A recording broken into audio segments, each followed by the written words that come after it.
Kita semakin bodoh dengan smartphone di tangan kita. Itu yang menjadi dasar dari Jean Baudrillard dalam menjelaskan konsumerisme.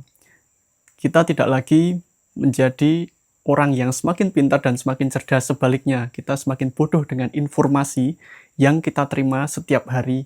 Bukannya malah lebih pintar dan lebih jenius, malah kita semakin tidak mengerti apa-apa. Jadi informasi yang kita terima dan informasi yang sering kali kita dapatkan tidak menjadikan kita lebih paham dan lebih tahu, malah semakin tidak mengerti apa-apa. Apakah ada yang mengalami seperti itu? Baudrillard menjelaskan bahwa dunia konsumerisme, kita dipaksa untuk mengkonsumsi informasi, mengkonsumsi iklan, mengkonsumsi media, apapun itu, dan kita mengkonsumsi pilihan-pilihan yang bukan pilihan kita, dan itu menyebabkan konsep konsumerisme ini menjadi berguna dan menjadi salah satu metodologi yang bisa kita gunakan untuk mengerti mana yang kebenaran, mana yang sebenarnya kenyataan, dan mana yang hanya sebagai simulasi.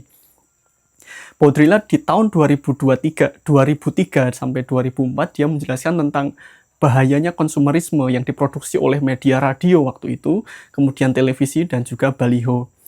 Kita dihadirkan dan dihadapkan pada dunia di mana iklan adalah sebuah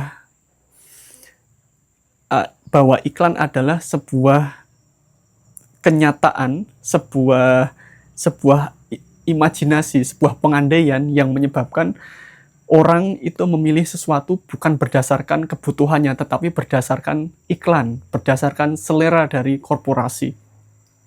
Contoh misalkan, sama-sama menggunakan tas, kamu lebih memilih tas yang merek lokal atau yang merek Dior atau yang merek LV. Kita pasti seringnya akan memilih yang kedua, yaitu simbol yang ditanamkan di dalam suatu brand atau produk yang menghasilkan proses yang menghasilkan imajinasi sehingga kita menjadi orang dengan kelas atas. Nah, ini yang sekarang dijual. Jadi orang lebih memilih membeli produk-produk dengan merek tertentu ketimbang kualitas dari produk itu. Konsumerisme itu berperan dan berperilaku di dunia, di area di mana manusia itu mengkonsumsi tanda, mengkonsumsi simbol, bukan lagi mengkonsumsi produknya atau mengkonsumsi barang sesuai dengan kebutuhannya, tapi simbol-simbol yang ada di balik barang tersebut. Nah, beliau menjelaskan lebih rigid tentang simulasi dan simulakrum. Nah, simulasi itu adalah kebutuhan. Saya butuh menggunakan tas untuk membawa barang-barang untuk ke sekolah atau tas ransel tanpa merek apapun karena kebutuhannya adalah tas ransel. Namun hari ini untuk memilih sebuah tas itu kita akan memilih mereknya. Apakah ini merek dari salah satu produk terkenal atau digunakan oleh influencer tertentu atau malah malah hanya sebuah merek saja, tapi kualitasnya sangat buruk.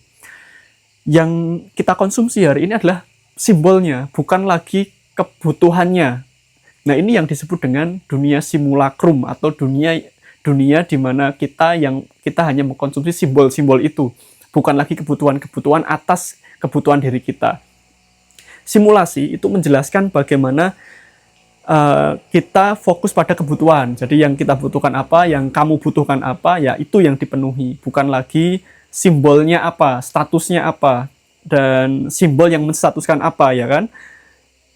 Simulakra itu adalah dunia yang kita alami dari hasil dunia maya,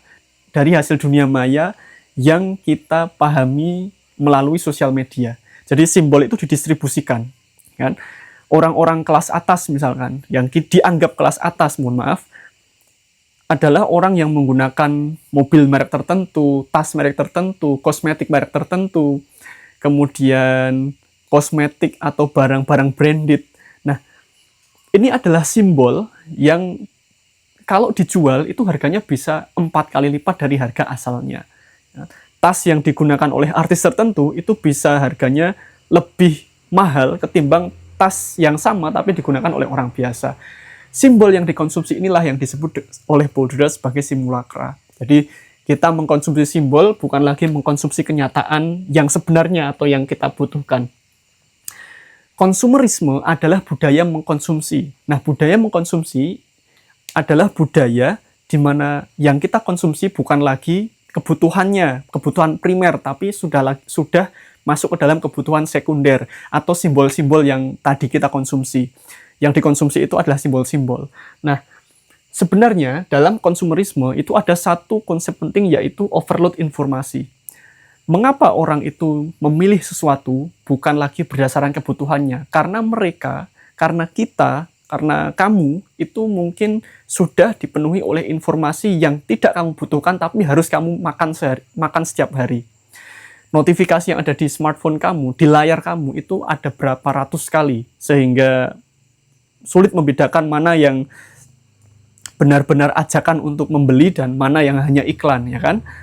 Hari ini mungkin aplikasi penyedia makanan itu lebih perhatian dengan kamu daripada pacar kamu, kan, atau daripada istri atau suami kamu atau pasangan kamu, ya kan?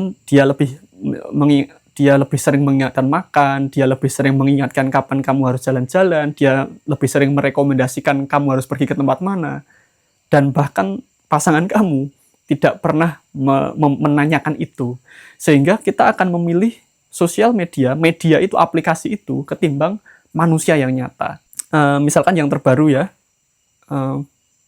Tim Cook atau CEO Apple, dia menyatakan, kalau saya melihat HP lebih lama ketimbang saya melihat mata orang, maka ada yang salah dengan diri saya.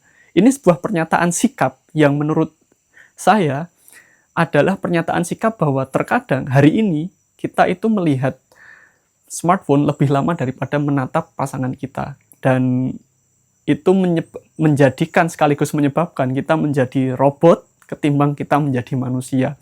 Padahal dalam konteks koneksi, melihat mata, berbicara langsung dengan pasangan kita, itu adalah cara manusia berkomunikasi dan mempairing. Jadi mempairing itu menyamakan spektrum dari antar manusia, jadi menyamakan spektrum sehingga kita terkoneksi lebih dalam dengan seseorang, kemudian menyebabkan diskusi dan bisa memberikan satu masukan-masukan yang penting dalam hidup kita. Itulah penjelasan singkat mengenai internet schizophrenia melalui pendekatan Shen Baudrillard. Terima kasih, sampai ketemu lagi di kelas berikutnya. Assalamualaikum warahmatullahi wabarakatuh.